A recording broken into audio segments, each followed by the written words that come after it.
ফুলকপি যে এইভাবে রান্না করা হয় আপনারা না দেখলে একদমই বিশ্বাস করবেন না। এভাবে একবার রান্না করে খেলে বারবার খেতে ইচ্ছে করবে। তো চলুন রান্নাটা দেখে নেওয়া যাক। একটা ফুলকপির কয়েকটা টুকরো লবণ জলে ভালো করে ধুয়ে একটা পাত্রে জল, লবণ এবং ফুলকপির কলিগুলো দিয়ে ভালো করে সেদ্ধ করে নেব। কিছুক্ষণের পর সেদ্ধ ফুলকপিগুলো থেকে জলটা ঝরিয়ে নেব।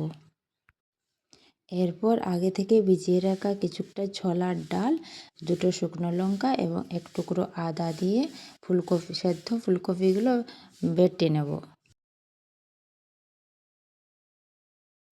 খুব সুন্দরভাবে বেটে নিয়েছি।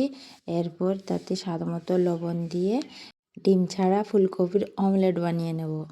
ভিডিওটি শেষ পর্যন্ত দেখার জন্য অনুরোধ রইল এবং আমার চ্যানেলে নতুন হয়ে থাকলে চ্যানেলটিকে সাবস্ক্রাইব করে পাশে থাকবেন। এই রকম সহজ সরল রেসিপি পাওয়ার জন্য বেল আইকনটি অন করে রাখবেন। এরপর ফুলকপি বাটাটাকে এইভাবে গরম তেলে দিয়ে আমলেটের মতো করে দিয়ে নেব এবং কিছুক্ষণের পর এপিট ওপিট ভালোভাবে লাল লাল করে ভেজে নেব। সুন্দরভাবে ভেজে নিয়েছি, এবার তুলে নেব। এরপর কড়াইতে তেল দিয়ে এবং তেলে সামান্য হলুদ দিয়ে কেটে রাখা আলুগুলো ভালোভাবে ভেজে নেব। লাল লাল করে ভাজা হয়ে গেছে, এবার তুলে নেব। ওই তেলে দুটো তেজপাতা ফোড়ন দিয়ে দেব এবং কেটে রাখা পেঁয়াজ কুচি দিয়ে ভালোভাবে পেঁয়াজটাকে ভেজে নেব। পেঁয়াজটা ভাজা ভাজা হয়ে এসেছে, তাতে কিছুটা বাটা মশলা দিয়ে দেবো। জিরে, শুকনো লঙ্কা এবং এক টুকরো আদা বেটে নিয়েছিলাম। ওই মশলাটা দিয়ে ভালোভাবে মশলাটাকেও একবার ভেজে এরপর একে একে গুঁড়ো মশলা দিয়ে দেবো। ধনে গুঁড়ো, লঙ্কা গুঁড়ো, হলুদ গুঁড়ো, জিরে গুঁড়ো সমস্তটা গুঁড়ো দিয়ে ভালোভাবে মিশিয়ে নেব। কিছুক্ষণ পর নেড়ে চেড়ে এবার স্বাদ মতো লবণ দিয়ে দেব।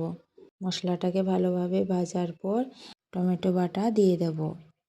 এরপর সামান্য জল দিয়ে মশলাটাকে ভালোভাবে কষিয়ে নেব। মশলাটা থেকে সুন্দরভাবে তেল ছেড়ে এসেছে, ভালোভাবে কষানো হয়ে গেছে। এরপর ভেজে রাখা আলুগুলো দিয়ে আলুর সাথে ভালোভাবে আরেকটু কষিয়ে নেব। খুব সুন্দরভাবে কষানো হয়ে গেছে, এবার ঝোলের জন্য জল দিয়ে দেব।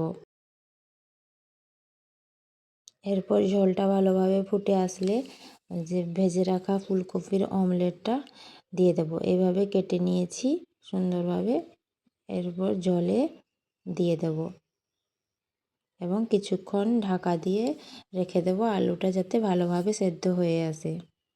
এবার 2-4 মিনিটের পর ঢাকা খুলে দেখে নেব, ঝোলটাও খুব ঘন হয়ে এসেছে অনেকটা এবং আলুগুলোও ভালোভাবে সেদ্ধ হয়ে গেছে। এখন অপর থেকে একটু গরম মশলা এবং ধনেপাতা কুচি দিয়ে দিলেই আমাদের তৈরি ফুলকপির অমলেটের ঝোল। গরম ভাতের সাথে এই ফুলকপির ঝোল খেলে মন ভরে যাবে। ভিডিওটি ভালো লাগলে লাইক, শেয়ার ও সাবস্ক্রাইব করতে ভুলবেন না একদম। আবার দেখা হবে পরের রেসিপি ভিডিও নিয়ে। ততক্ষণে আপনারা ভালো থাকবেন, সুস্থ থাকবেন। জয় শ্রীকৃষ্ণ।